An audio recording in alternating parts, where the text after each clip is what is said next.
예, CBS 라디오 한판 승부 함께하고 계십니다.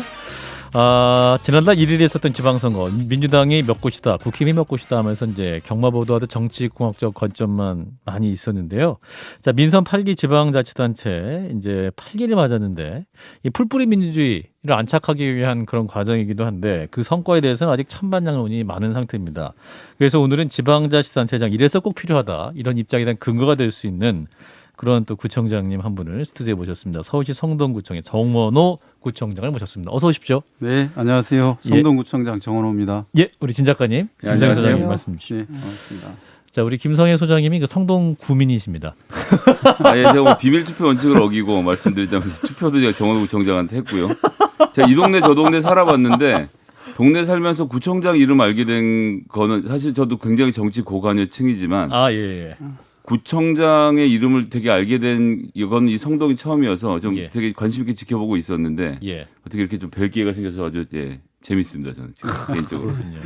자, 이제 현재 서울시 유일의 3선 구청장이다. 제가 오프닝에도 말씀드렸는데 이제 구청장님께서 인터뷰에서 이런 말씀하셨어요. 생활 담론이 거대 담론을 앞선 결과다. 이런 말씀하셨습니다. 자, 어떤 의미였을까요? 이제 보통 투표는 이제 이 거대 담론으로 대부분 결정이 돼서 특히 예. 지방선거 같은 경우는 그 당시 그 정당 지지도 그렇죠. 그래서 이제 광역 단체장을 지지하면 줄투표라고 해서 예. 기초단체장하고 광역의원, 지방의원을 같은 정당으로 찍게 되는데 그 1번이면 1번, 2번이면 2번 그렇죠. 이렇게. 그래서 그 근거는 거대 담론이었습니다. 예. 무슨 뭐 세금 문제라든지 그 당시에 이슈로 정리되고 있던 것을 어느 정당이 이렇게 유리하냐 이거에 따라 결정이 됐었는데 예. 이번 같은 경우는 이 생활 담론이라고 제가 그냥 이름 붙여본 건데요. 예. 생활적인 요구를 해결해낸 그래서 주민들이 원하는 일들을 생활 속에서 원하는 일들을 해결해낼 수 있는 예. 거기에 관심 갖고 노력했던 이게 태도와 어떤 그런 자세 그리고 예. 능력 이걸 이제 본 것이 아닌가. 예. 그래서 원래는 이제 이 거대 담론은 진영 논리로 가지 않습니까? 그렇죠. 어느 입장을 갖고 있고 어느 진영에 속해 있냐에 따라서 결정이 예. 되는데 네. 생활 담론은 이 내가 갖고 있는 관심에 대해서 이걸 관심 갖고 하고 있느냐 또는 그걸 해결해낼 능력이 있느냐. 문제 해결. 이제 이걸 기준으로 받지 않나 해서 그런 부분 때문에 이게 공존하는 거대 담론과 생활 담론이 공존하는 투표였다 이렇게 생각하고 있습니다. 그게 사실은 지방자치제가 원래 그렇게 해야 되는 거지 않습니까? 아주 정석이고 정답인 것 같은데 청취자 여러분들께 좀 말씀을 드리자면은 이번 서울시장에는 그 지역 주민들 60.9%가 오세훈 시장, 즉 국민의힘 후보를 찍었는데 시장 선거에서는 그렇죠. 그 구청장에서는 이제 더불어민주당의 정원훈 후보에게 57.6% 그러니까 거의 같은 저기죠 퍼센티지죠 투표를 해가지고 교차 투표가 돼버린 거예요. 예. 이것은 명확하게 이분이 이제 해온 업적에 대한 평가를 그 지역 유권자들이 했던 거 아니겠습니까? 그렇죠. 그런데 아무래도 이제 그렇게 된 데에는 그 구민들이 느끼는 정치적 효능감이 좀 컸다는 얘기 아니겠습니까? 그렇지 않고선 이런 숫자가 나올 수가 없는 거잖아요. 그래서 그 비결이 뭔지 좀 말씀해 주십시오. 그래서 이제 뭐 보통은 다 이 제논의 물대기로 해석을 하지 않습니까? 네, 하셔도 됩니다. 물 한번 대시죠, 뭐. 물 한번 내시죠. 뭐 해석을 해보면 이제 주민들이 원하는 생활 밀착 행정들이 주민들께 어필이 됐고 예. 또 지역에서 수십 년 동안 해결하지 못했던 수건 사업들이 있습니다. 지역마다. 예. 근데 그런 지역의 수건 사업들을 제가 운 좋게 또 다 해결을 해서 그게 이제 시너지를 낸 거 아닌가. 또 코로나 2년 반 동안 지내왔던 코로나19 그 대응을 보시면서 거기에 대한 만족감 이런 게 이제 같이 플러스가 됐지 않나 이렇게 보고 있습니다. 예. 저 같은 경우에 이제 그 행당역에서 내려서 마을버스 주로 타고 집에 가는데 행당역에 이제 겨울에 가면 춥거든요. 이게 언덕길이라고 추운데 그 언제부터 지난 겨울부터 스마트 쉼터라 그래갖고 뭔 버스 정류장에 이렇게 자동문 열고 들어가는 게 뭐가 생겼어요. 네. 뭐지 하고 이제 안에 들어오니까 따뜻하더라고요. 그래서 신기하다 이렇게 생각을 한번 했고 그다음에 집 앞에서 마을버스 타고 이제 행당역으로 나오려면 그거 기다리는데 벤치가 옛날에는 나무였는데 어느 날 무슨 또 이상한 다른 벤치로 바뀌었더라고요. 그래서 뭐 스마트 벤치라고 써 있는데 여름엔 시원하고 겨울엔 따뜻하고 뭐 이런 문구가 적혀 있었는데 뭐 정말 그러겠어 하고 앉았는데 겨울엔 뜨뜻했어요. 그래서 진짜 한겨울이었는데 온돌, 엉덩이가 온돌, 뜨뜻하더라고요. 온돌, 그래서 온돌. 최근에는 가서 내가 다시 앉아봤는데 여름 앉으니까 엉덩이가 시원한 거예요. 그래서 뭐 다른 건 아니더라도 그런 것을 딱 마주쳤을 때 야, 이 구청이 뭔가 나한테 직접적인 도움을 주는구나 이런 생각을 좀 아니, 하게 됐었던 것 같은데. 이게 외신에도 보도가 됐잖아요. 저는 외신을 통해서 봤거든요. 예, 스마트 쉼터. 예, 어떻게 기획하시게 된 건지가 궁금하고요. 예. 하나 더 궁금한 건 어쨌거나 이거 만들면서 돈이 많이 들 텐데 이런 예산들은 또 어떻게 준비하신 건지 이것도 좀 궁금하고요. 예. 만들게 된 계기는 이제 저희가 2017년 겨울에 네네. 굉장히 추웠는데 네네. 한파가 막 와서 이걸 버스 정류장에 그해 유독 눈도 많이 오고 추웠습니다. 그래서 이걸 버스 정류장에서 기다리는 분들이 너무 힘들어 하셔서 그럼 천막이라도 텐트라도 치자. 그래서 기다리는 동안 예. 이게 좀 조금이라도 온기를 느끼게. 예. 그래서 이름도 온기 누리소라는 이름으로 아. 맞춤형 천막을 이렇게 만들어서 제작해서 쳤거든요. 아, 예. 처음엔 비닐이었어요. 네, 바람 네. 그래도 바람은 피하게 되더라고요. 아주 바람 네. 피하고요. 어느 기자분은 그 안에 들어가서 온도도 체크를 했어요. 그래서 실제로 아주 따뜻하고 바깥하고 그 차이가 많이 난 게 나왔고요. 그래서 예. 이게 이제 그해 선풍적인 인기를 끌어서 전 자치단체로 확대가 됐었습니다. 아. 그래서 이제 이거를 그러면 버스 정류장이라는 데가 이 교통 약자들이 탄다고 볼 수 있지 않습니까? 그렇죠. 그런데 그곳이 겨울에 추울 뿐만 아니라 여름에도 덥고 그래도 봄에는 또 미세먼지, 뭐 가을에 미세먼지에 아주 노출이 됩니다. 그래서 그렇죠. 그러면 이걸 다 제어할 수 있는 그런 청정 공간을 만들면 아. 대중교통 이용이 훨씬 늘어나겠다. 그런 판단을 해서 이게 지금 그 선순환되는 거 아니겠습니까? 그렇죠. 투자하면 이용이 늘고 또 이용이 늘면 그만큼 전체적으로 국가적으로 좋아지니까 그래서 그걸 연구해서 겨울에 따뜻하고 여름에 시원하고 이 미세먼지로부터 보호되고 그리고 이왕이면 이제 거기에 가면 와이파이도 되고 또 휴대폰 충전도 되고 그리고 그 안에는 버스가 언제 오는지 BIT 정보가 다 담겨 있고 침대도 하나 설치해 예, 이제 저런 문제 제기가 있었죠. 진짜. 예, 아, 예. 진짜요. 그래서 오. 혹시 그러면 누가 와서 저기서 살지 않냐. 아. 그럼 어떡할 거냐. 그래서 야, 이걸 또 제어를 해야 되니까 거기에 CCTV를 설치해서 아, 저희 관제센터에서 전부 통제하게끔 아. 침대는 안 되는구나. 그렇게 해서 이제 만들게 됐습니다. 그러니까 아. 이 깨끗하게 지금도 관리가 되고 있고요. 예. 그래서 그걸 지금 곧 약 300만 명이 지금까지 이용을 하셨고요. 굉장히 반응이 좋습니다. 왜냐하면 앞으로 계속 기후위기에 춥고 덥고 이런 날씨, 비 오고 이런 게 많아지기 때문에 예. 그리고 이 이제 예산이 작은 거는 뭐 약 한 5천 들고 큰 건 한 1억 드는데 만드는데 예산이 꽤 듭니다. 그런데 저희가 이거를 처음에 만들 때 구 단위의 예산을 드리기가 조금 부담이 돼서 예. 이런 아이디어가 있는데 정부 지원을 좀 해줄 수 있느냐. 그래서 이 국토부하고 서울시에 저희 아이디어로 가지고 예산을 따내서 예, 그래서 시범으로 이제 20억을 저희들이 받아서 이제 설치를 한 거고요. 예. 그리고 그때 이제 저희들이 뭐 기자분들이나 뭐 이렇게 예산 문제 때문에 질문을 많이 네네. 했었거든요. 네네. 그래서 저희가 말씀드리는 건 이 보통 주차장 한 면을 만들 때 드는 비용과 한번 비교를 해봤거든요. 예. 그랬더니 대부분 주차장은 쉽게 만들어달라고 그러잖아요. 아, 그러니까 동네에 사실 이 아파트 아닌 데는 주차장 없으니까 공공으로 쓸 수 있는 주차장, 공영 주차장 그렇죠. 비슷한 공영 거 주차장 말씀하시는 거죠? 만들어달라고 요청을 많이 하는데 예. 공영 주차장 한 면 만드는데 얼마쯤 드실까 여쭤보면 대부분 못 맞추셔요. 혹시 맞추실 수 있나요? 한 면이요? 예, 한 면. 한 대 세울 수 있는 네, 거 한대 세울 수 있는. 거죠? 예. 글쎄요. 그 땅값이잖아요. 예. 아, 한 역시. 1평? 2.5평?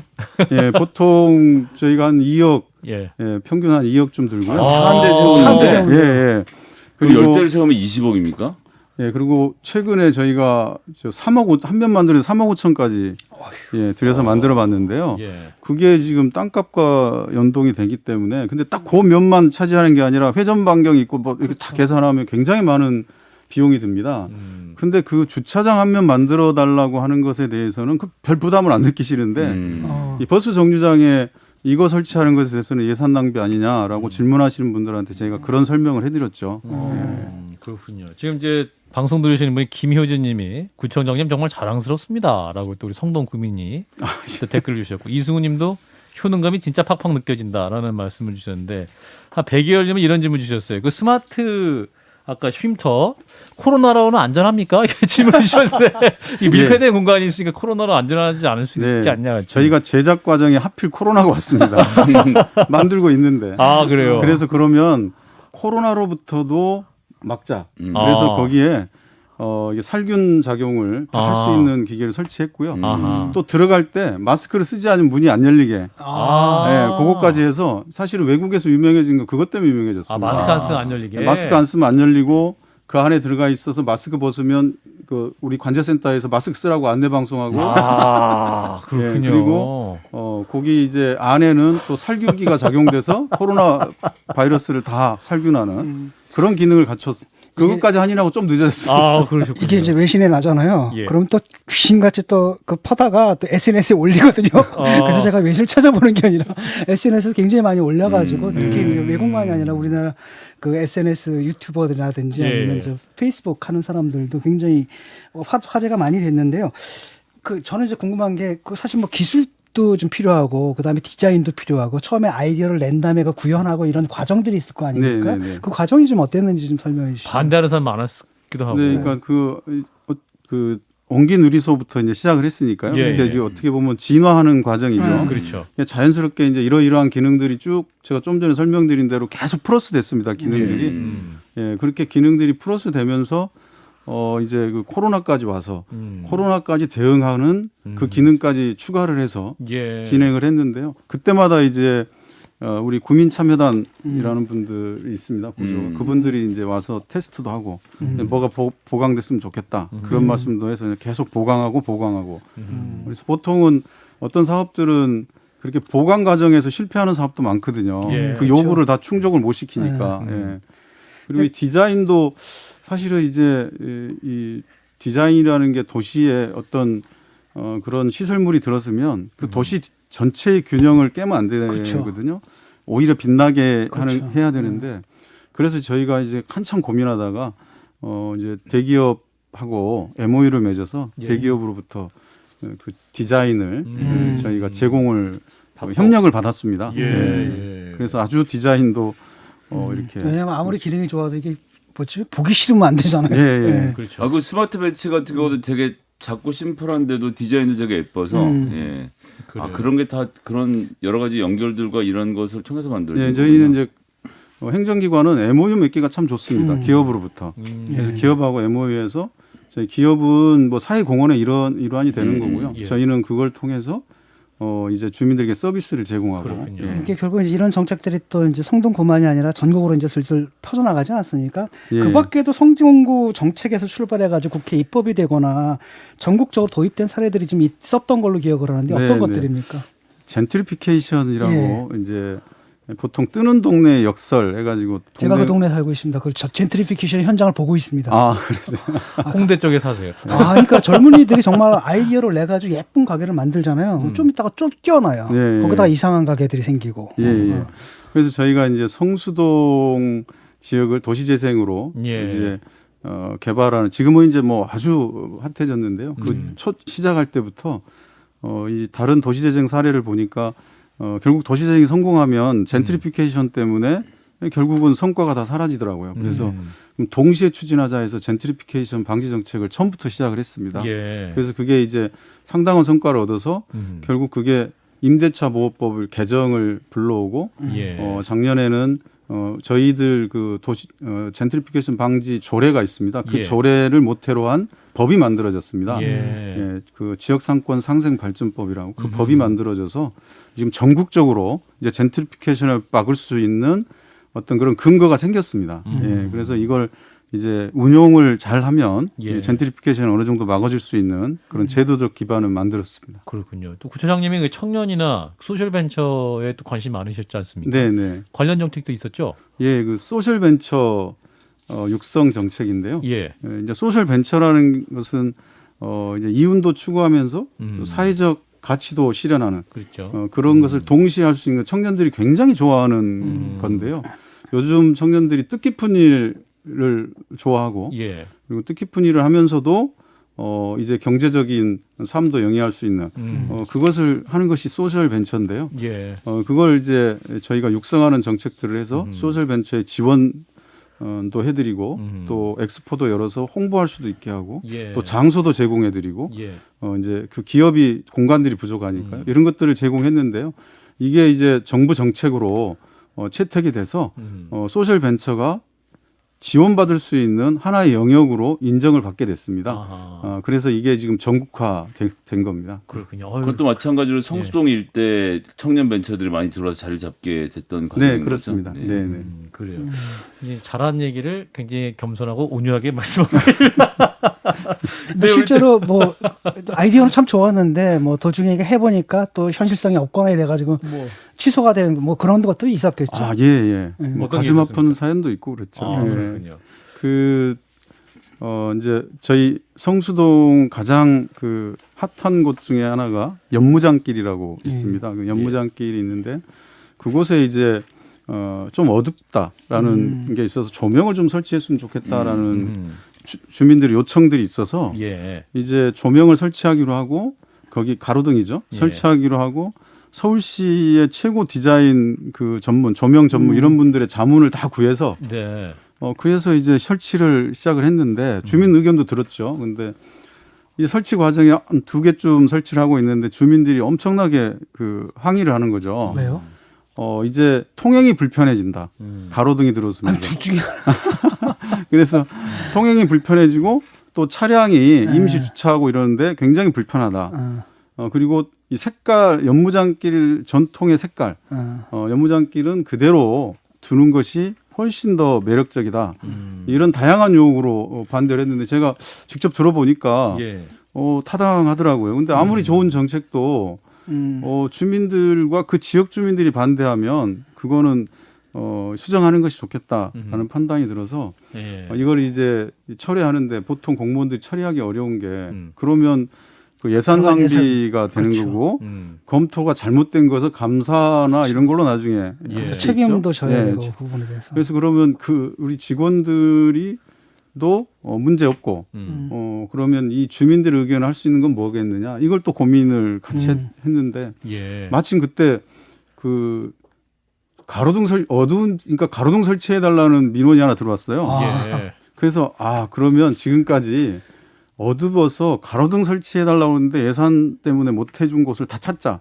그래서 쭉 찾았더니 꽤 많은 지역이 나오더라고요. 예. 그래서 그걸 전부 거기다가 다 이렇게 설치를 했더니 그분들은 너무 좋아하시고 또 이쪽 분들도 그렇군요. 좋아하시고 그렇게 했는데 하여튼 이것뿐만 아니라 하다 보면 예기치 보이는군요. 못했던 일들이 굉장히 많이 생기더라고요. 그러니까 이제 주민들 말씀을 들으셨다고 하셨는데 그 핸드폰 번호 공개하고 직접 소통하시는 걸로 또 한참 유명하셨었는데 근데 안 불편하세요? 피곤하지 않으세요? 왜냐하면은 이제 민원 듣는 거. 정말로 진짜 뭐랄까 진지한 민원을 갖고 오시는 분들도 있지만 짜증 내시고. 뭐 좀 뭐랄까 아주 각종 다양한 사람들이 많지 않습니까 그러니까. 세상에? 근데 그게 다 공부가 됩니다. 그래서 제가 2015년부터 공개를 해가지고 2015년부터 쭉 지금 하고 있는데요. 그게 굉장히 민감한 분들이 먼저 보내는 거거든요. 그래서 문자나 그래서 이제 그러면 그분들의 생각을 읽고 대비를 하면 미리 해결할 수 있는 일이 굉장히 많더라고요. 그래서 그거를 이제 공부의 자료로도 쓰기도 하고요.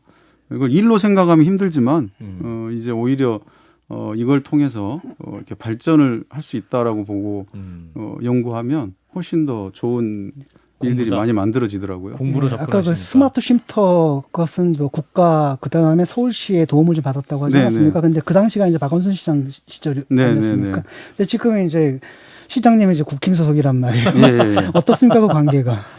그래서 이제 저는 이렇게 그때 박원순 시장님 때도 마찬가지지만 예. 시정이 구정이고 구정이 시정이다라는 말이 있습니다. 그러니까 이제 구민이 곧 시민이시잖아요. 서울은. 그렇죠. 그럼요. 그러니까 25개 구민들이 다 모이면 서울 시민이 되는데 예. 구민과 시민에 집중하면 그 의견이 틀릴 수가 없죠. 그러니까 구민과 시민들의 요구 사항은 똑같은 거죠. 예. 예, 같은 분들이니까. 근데 이거를 다르게 해석을 하면 달라질 수 있겠지만 직접의 이 요구를 그대로 저희가 받아든다면 일이 틀리게 될 수가 없다고 생각합니다. 그래서 저희는 지금까지는 뭐 잘 협조가 재정적인 됐고요. 문제도 있고 또 예. 뭐 3표 레미콘 공장 예, 이중 철거 예. 문제라든지 이런 것들은 사실 시와 협력이 좀 필요한 부분인데 그건 어떻게 돼가고 있습니까? 삼표 레미콘 공장 뭐 이 자리를 빌어서 오세훈 시장 감사드리죠. 왜 2017년부터 이제 이 철거하기로 예. 협의가 됐는데 중간에 이제 시장님 유고 상황이 있어서 조금 진행이 더디다가 이제 오세훈 시장님 때 이제 마침표를 찍어 주셨는데 예. 이제 다음 달 중순까지는 완전히 이제 철거돼 있고 지금 철거하고 있습니다. 예, 협력을 잘 해주셨군요. 예, 예. 삼표 레미콘 공장이라는 게 성동구 한복판에 성수대교 건너는 길에 시멘트 만드는 공장이 큰 게 있었던 거예요. 구민으로서 직접 체험하신 예, 바입니다. 그러니까 이제 이게 뭐 저희가 정확히는 모르지만 지나가면서 항상 뭐 미세먼지가 많이 날리지 않을까 여러 가지 걱정들이 있었는데 예. 왜 도시 한복판에 시멘트 공장이 있나 항상 아. 궁금했었는데 이걸 철거하겠다는 계획을 발표를 하는 것으로도 사실 되게 많은 사람들이 야 이거 정말 잘한 일이다 이런 얘기를 했었는데 아 이제 그 일이 결국 이제 마무리가 되어가는 단계고요. 예, 예. 도시 한복판에 있었던 게 아니라 공장이 있었는데 도시가 온 거지. 그 말씀도 이렇게 맞는 이제 뭐 말씀. 풀뿌리 행정 이제 우리 구청장님이 힘을 쓰시는데 이제 풀뿌리 행정 하고 싶어도 또 막는 요인도 있지 않겠습니까? 네, 네, 네. 그 이제 삼선까지 해오시면서 어떤 요인들이 있습니까? 일단 재정적인 재정. 문제가 좀 큰데요. 돈. 예. 이제 뭔가 주민들이 원하는 일이 참 많지 않습니까? 그렇죠. 근데 그거를 해결하기 위해서는 재정이 필요한데 그렇죠. 지금 서울시 평균이 재정 잔입도가 30%입니다. 아, 그런가요? 30%니까 이 세금으로 30%밖에 안 되고 나머지 70을 다 지원을 받던 뭐 이렇게 해야 되는 건데요. 그런데 저희가 전체적으로 보면 선진국 같으면 5대 5가 대부분이거든요. 중앙과 지방의 재정 구조가 5대 5. 근데 예. 우리나라는 지금 7.5 대 2.5입니다. 그것도 안 됩니다. 예. 그러니까 2.5도 안 되는 상황입니다. 문재인 정부 때 공약이 7대 3까지 만들겠다였는데 뭐 노력은 하셨지만 그걸 못 이뤘죠. 그러니까 지금은 2.5도 안 되는 그런 재정을 갖고 해야 되니까. 근데 거기다가도 이 매칭 사업이라고 아주 이 고약한 사업이 있어요. 저희들 입장에서 보면. 예. 이게 뭐냐면 정부에서 어떤 사업을 하면서 이거를 지방 정부한테 떠넘기는구나. 얼마 내라. 아하. 그러니까 내가 이 사업을 할 텐데 내가 80을 낼 테니 너 20 더 내서 이 사업 해라. 예. 라고 돈을 80만 주는 거예요. 아하. 그러면 제가 20을 내고 하거나 80만 주거나 이래야 되는데 저희가 80만 줄 수는 없지 않습니까? 예. 다른 데들은 다 100이 나가는데 그러면 이제 저희가 울며 겨자 먹기로 그걸 해야 되는데 이거 이제 저희 지자체장들이 제일 힘들어하는 일입니다. 이건 생각지도 못했던 일들이 갑자기 이렇게 우수수 내려와요. 근데 이런 거가 비유를 해서 예. 뭐 식당 주인이 동네 분들 모아갖고 내가 밥 살 테니까 와서 다 밥 먹어라 해놓고 이제 식사하십시오. 식사 다 하시면 그 직원들은 이게 나눠주고 서빙하고 했던 직원들도 나중에 당신도 돈 내시오. 라는 꼴이거든요. 예. 그래서 오히려 저희는 배달료를 좀 받고 서빙한 걸 좀 받아야 되는데 오히려 저희가 보태서 내야 되는.